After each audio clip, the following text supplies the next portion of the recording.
Hello there, and welcome back to Vintage Story. I hope you're having a wonderful day. We're going to do another Cooking with ArcWolf segment, so let's jump right into that. So amongst some of the mods I did add, well, I had them last season too, but this season we also have the acorn mod. So let's grab some of these. The acorn mod makes it so that acorns drop more often, especially from oak trees, and you can actually do stuff with them. We can turn them into fresh acorns here. And you do that by putting 50 acorns in your crafting grid, and you get one thing of fresh acorns. That takes a day to cure. You can do it in your inventory. You can do it in a chest, in a barrel, not a barrel, vessel. But it takes one full day to dry. And then they become dry acorns. What we do with dry acorns is, well, we have to shell them. So we take the acorns and put them on the ground. And then we could use a pick, we could use a hammer, or the acorn mod comes with a mallet. Wooden mallet, you make this with a log and an axe to make the head. Combine them with a stick, you get a mallet. You can use it for pretty much everything you can use a rolling pin from culinary artillery for. And if we just hammer that, that's holding left click, it becomes shelled acorns. From here, we can do two things. We can either roast them, which will then allow us to make acorn powder, which allows us to make acorn coffee. We're not doing that. The other thing we can do is if we soak them in 10 liters of water for a day, they become larched. And then once they're larched, you go over here, you put them into the fire pit and heat them up. I was able to heat up 4 of the larched acorns with 1 piece of peat and still have heat left over, so you can probably do 6 with 1 peat.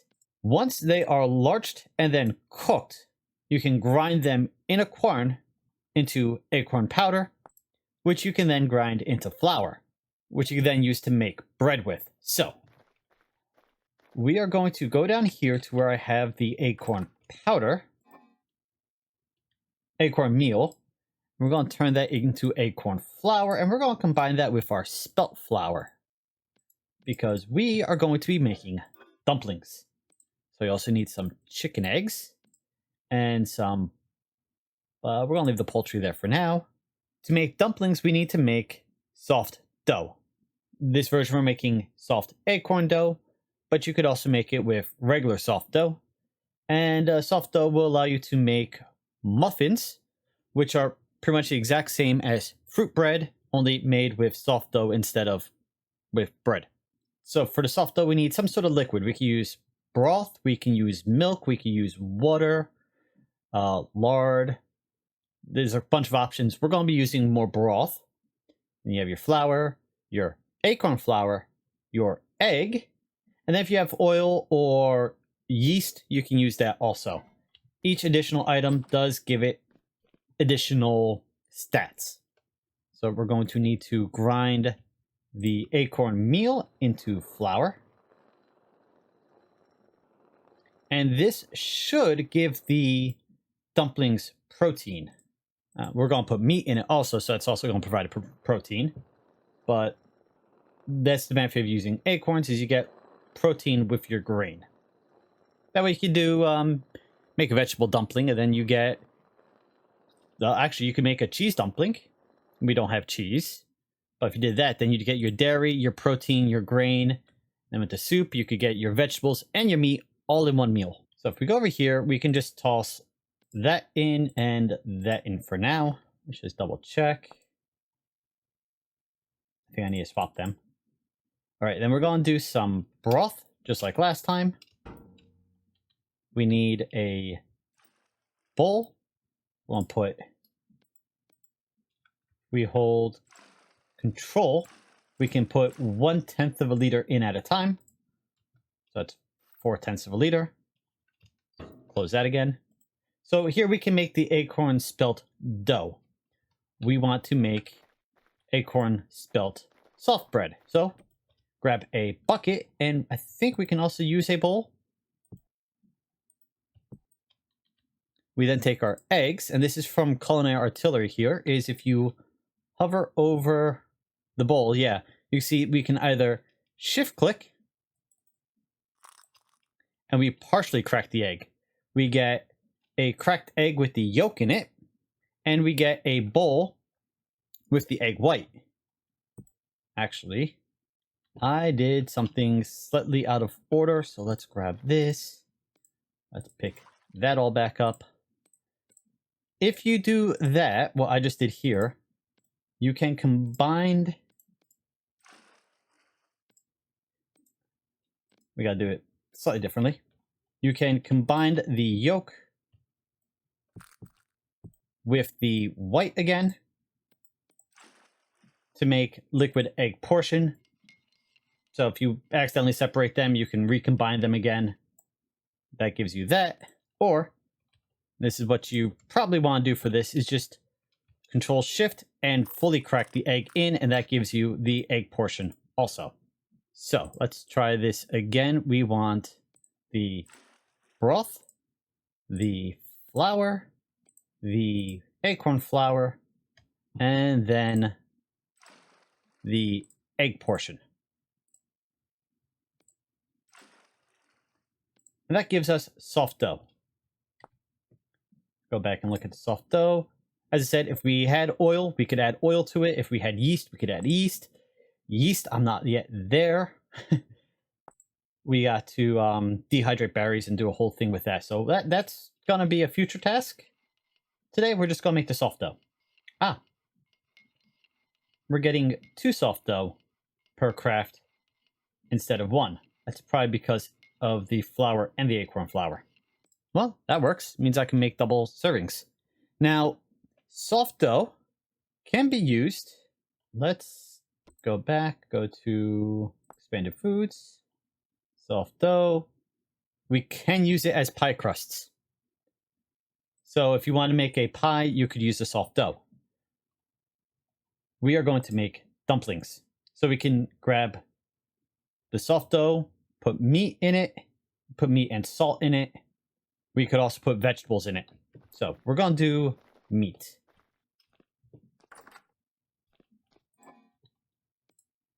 And we're going to leave half of them in there so that they last a little longer.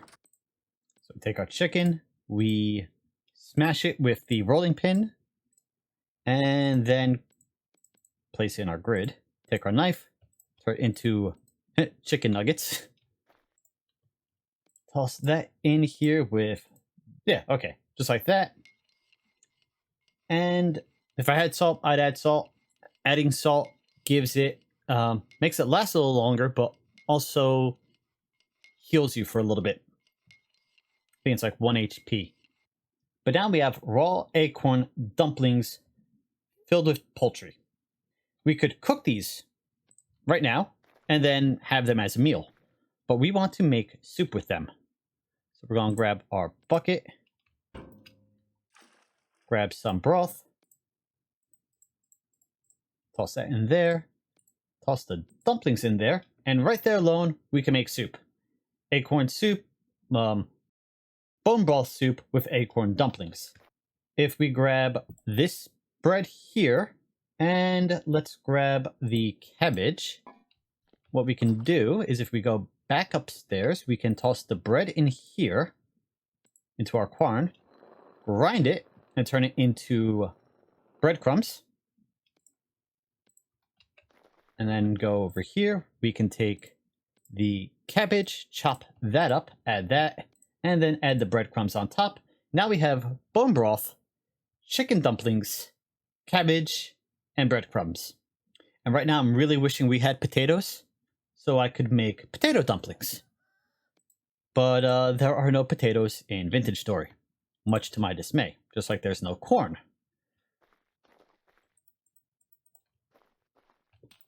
Because everyone loves a good corn on the cob with butter, especially in the summertime. Okay, so we're gonna cook this up, and when it's done, we'll see what we actually get per serving. And there we go.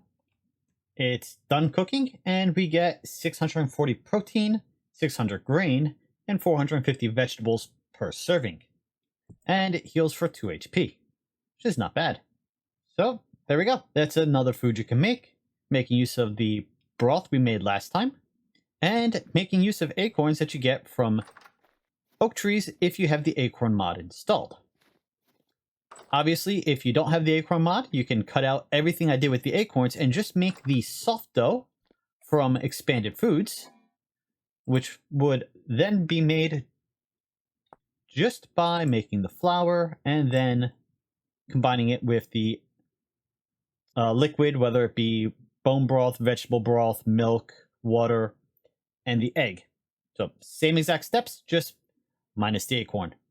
And you can do the exact same thing, make dumplings, make muffins. With the muffins, you can make essentially fruit bread. Actually, that's what I might do with what's left of these. Turn these into some fruit bread using some raisins. And have a fruity snack. Alright, so that's our second cooking with ArcWolf segment done. I will be doing more in the future as I come up with ideas for different things to cook. Now, let's go take a look at what we started last time. It is getting a little dark. I spent almost all day cooking. But here is what we've got on the bridge so far. I have removed the drawbridge aspect of it. It is still set up as a door right now. At least this part is. But as much as I love the idea of doing the drawbridge, it just doesn't quite work the way I was hoping it'd work. And it was very laggy trying to get it to work. And I don't want to do anything that might cause, well, world corruptions because, well, you know, this is kind of a job. If I lose the world, I gotta start over again. So we're going to put that on the back burner for now. Go and finish the bridge. These will be removed, of course. They're just scaffolding for now. I'm replacing the underside with Ashlar blocks. I have to go get a lot more granite stones. Not the small stones, but the actual full-on blocks so I can make more Ashlar. And then what we're going to be doing is shaping this here into an arch. We're going to shape that side into an arch and do the same over there. I think I'm going to come out with the stone to about the 1/3 mark on either side, because you wouldn't obviously have stone underneath a wood bridge that is being lifted up as the drawbridge. So the stone would come out to about where the pivot point would be, and then it's just going to be wood. And then if I can figure it out in the future, we'll make a drawbridge again. If not, it'll just be aesthetic. Because as I did mention, the boat clips through the drawbridge, or the boat clips through the wood. It doesn't have a hitbox. So getting the drawbridge to work is really just aesthetics. And it's not worth getting a headache over if I can't figure out how to get it to work nicely. But for now, this is what we've got. I do like it. This is the part that's the bridge, and so therefore no snow is accumulating on it. Sorry, this part's the door. That's why there's no snow on it. Otherwise, this is mostly done. What I am thinking, though, is over the supports, the arches, to come up also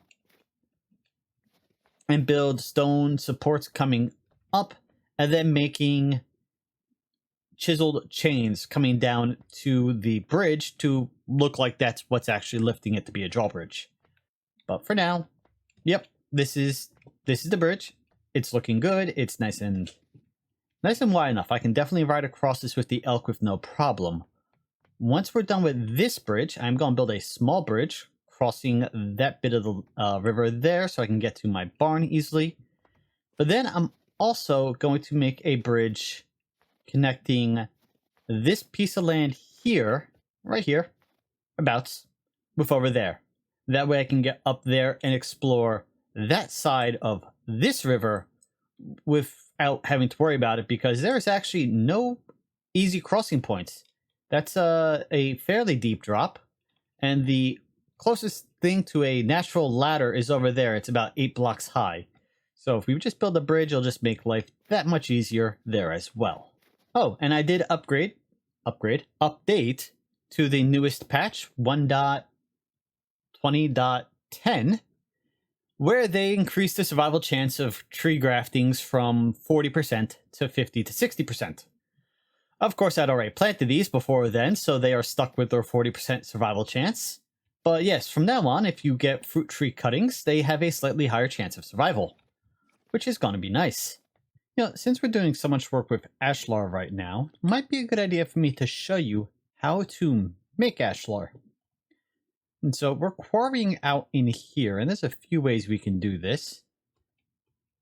I kind of like the way I'm doing it, but there's another way which might be easier, is you mine in 2 layers, and you're going to want to go deeper with this too. You don't want to just be 2 layers deep.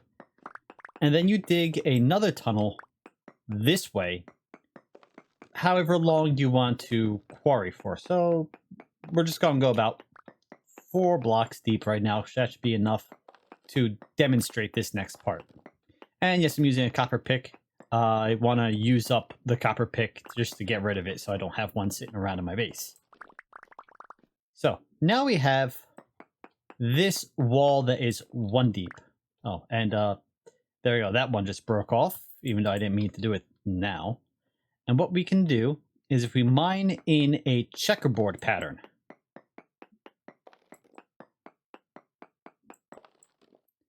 we're going to have those pieces breaking off. And when they break off, they drop as granite blocks. Just like this, or granite rocks. What you do from here is you place them into your crafting grid along with a chisel and a hammer.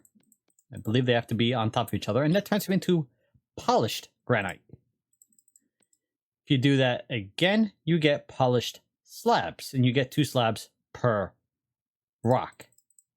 And if you do that once more, you get granite ashlar blocks, and you get 4 per slab.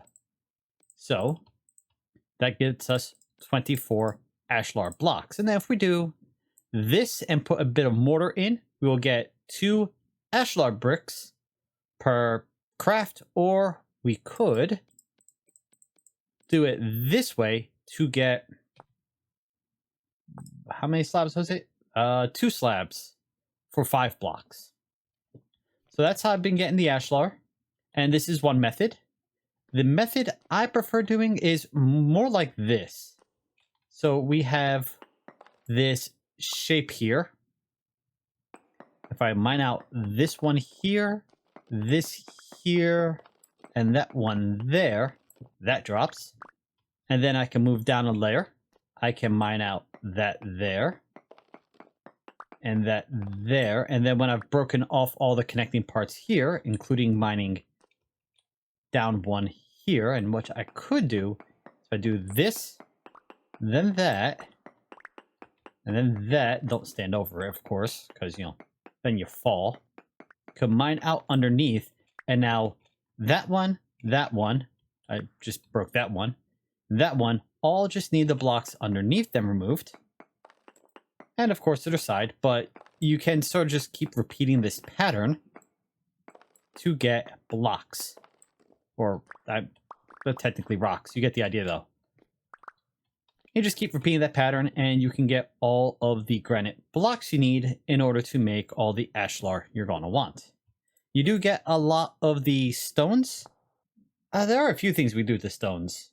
There is this here. I'm glad I got it. The diamond pattern mixed stone tile.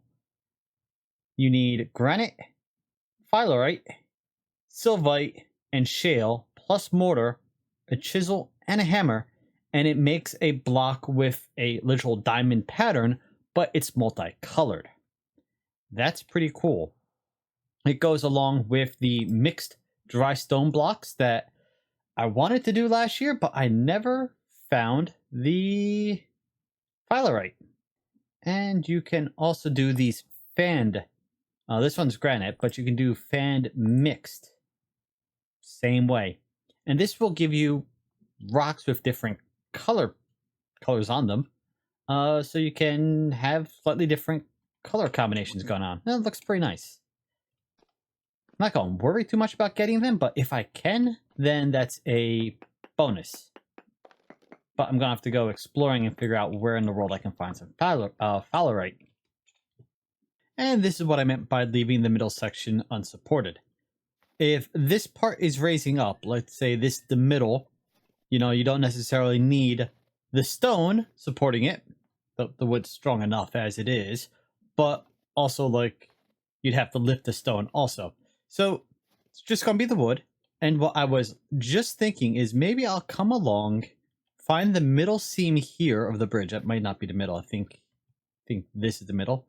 Go get the pallet and get some dirt blocks and paint the dirt blocks yellow, and then just put the seam where the bridge halves meet in yellow, so it looks like, you know, it's denoted that, hey, the bridge separates at this point here. It is, of course, not quite centered. I mean, this is where the first part of the door was, and as you see, there's stone under that bit. So I was off center with the door, but I'm not gonna worry about it. The railing is now all done. The flooring is done. I did put a end cap here. I did a little bit of the chiseling. I tried to keep this pattern where it's 2, 2, 1, 1, 2, 2. Oh, that's the slope. And then what I think I'm going to do is I'm going to come around again later with the chisel and just kind of round it out a bit more. So instead of us having a nice corner there, it's going to be a bit more rounded.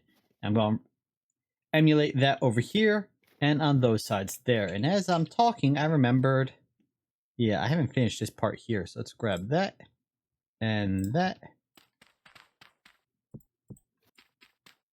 Might as well leave the rammed dirt all the way in there since you're never going to see it. But any of the outside parts, which you can see, should now be in the Ashlar blocks. I think that's it. Now, I do have to go down under the water and continue the supports down because right now it is floating on top of the ice. But I'm going to need to make more Ashlar and more mortar to do that. So that's going to have to wait a bit. But there we go. It's not as grandiose as I wanted it to be, obviously, but I think it's a good starting point. Oh, and this is 1, 2, 3, 4 in, and this should also be 4 in. Yeah, so the supports are equally placed apart. And then what I was thinking, it's going to be really hard for me to eyeball it, is right along this center line here. I put the dirt like that. Then build almost like gatehouses on the other side of the bridge out of the Ashlar, and it would replace some of this railing. It'll be a bit wider than this, but go up, across, and then I can come down with chains. Chains be, you know, chiseled out of something, probably dirt and then dyed, but you get the idea. And that way, it looks like it's holding everything in place. That might look cool. I'm going to end it here for today, but before we go, I will mention that there is a mod that will let you build a drawbridge. The medieval expansion mod, and I will link in the description. I am not using it myself, but does have at least 2 drawbridge options. I think it says one is a 3x5 and the other is 5x7. So 5x7 would be what we need for half of this. If we did the other way too, together we'd be able to make the drawbridge that I wanted. However, I didn't really see a need to add the mod for this playthrough, but maybe next time, or who knows, maybe I'll test it out and add it in the future. But yeah, medieval expansion adds it. Also adds a few other things, including the equivalent of a pressure plate from Minecraft that will allow you to open drawbridges or even just regular doors. Walking up, you step on it, the door opens for you. Along with a couple other things, it says portcullises, so, you know, the gates in front of castles.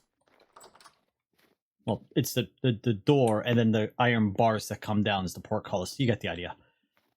So that's all in the mod pack. I will include it, like I said, in the description if you want to check it out or play it in your own, add it to your own playthrough. But yeah, so that's going to be it for today. I think this will look better once I build the gatehouses on either side. But I think it's definitely a good start. Good start. We're pretty much done with it. It's good progress. So until next time, thank you for joining me today. Hope you've had a wonderful day. I want to say thank you to my channel members for your support, and I will see you all next time. Later.